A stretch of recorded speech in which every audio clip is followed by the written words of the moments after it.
بسم اللہ الرحمن الرحیم۔ محترم سامعین کرام، 40 احادیث کا سلسلہ جاری ہے۔ آج اس سلسلے کی حدیث نمبر 16 پیش خدمت ہے۔ اس حدیث کی روایت امام مسلم رحمہ اللہ نے عبداللہ ابن عمر رضی اللہ تعالیٰ عنہ کے حوالے سے کی ہے۔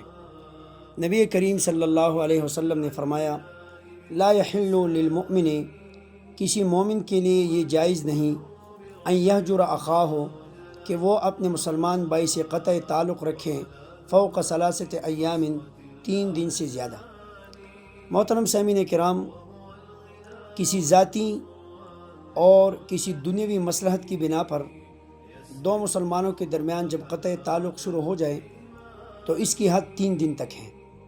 ان کو چاہیے کہ 3 دن سے زیادہ اس قطع تعلق کو نہ بڑھائیں۔ اگر آپ اس قطع تعلق کو 3 دن سے بڑھاتے ہیں تو ایک حدیث میں فرمایا، ان میں سے جو شخص بھی مرے گا تو اس کو آگ میں داخل کیا جائے گا، لہٰذا 3 دن سے پہلے اس قطع تعلق کو بحال کرنا چاہیے۔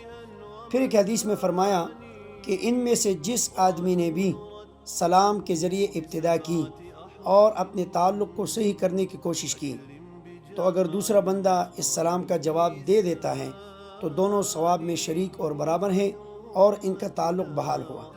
لیکن اگر ایک نے سلام کیا اور دوسرا اسی طرح روٹھا رہا تو اس کا گناہ دوسرے شخص پر ہوگا۔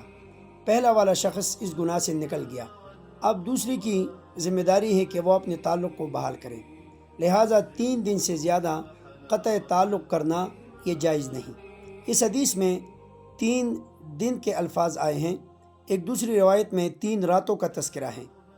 اس کا مطلب یہ ہے کہ 3 دن اور 3 راتیں قطع تعلق کسی شخص کے لیے دوسرے مسلمان کے ساتھ جائز نہیں۔ لیکن یہاں پر یہ بات ذہن میں رہے کہ اگر آپ کا قطع تعلق کسی دینی مصلحت کی بنا پر ہے، کسی دینی بات کی وجہ سے آپ کسی سے قطع تعلق رکھتے ہیں، یہ قابل تعریف قطع تعلق ہے اور اس کو تو ایمان کا حصہ فرمایا۔ نبی کریم صلی اللہ علیہ وسلم نے فرمایا کہ جو اپنے ایمان کو کامل بنانا چاہتا ہے تو وہ احب للہ، وہ محبت بھی اللہ کے لیے کریں، ابغض للہ، اللہ کے لیے لوگوں سے بغض بھی رکھیں، اور وہ لوگوں کو اللہ کی رضا کے لیے دے اور اللہ کی رضا کے لیے لوگوں سے منع کرے۔ اس شخص کا ایمان کامل ہے۔ لہٰذا اس حدیث میں ذاتی اور دنیاوی مصلحت کی بنا پر جو قطع تعلق ہے اس کا تذکرہ ہے کہ اس کو آپ 3 دن سے نہ بڑھائیں۔ اللہ عمل کرنے کی توفیق عطا فرمائے۔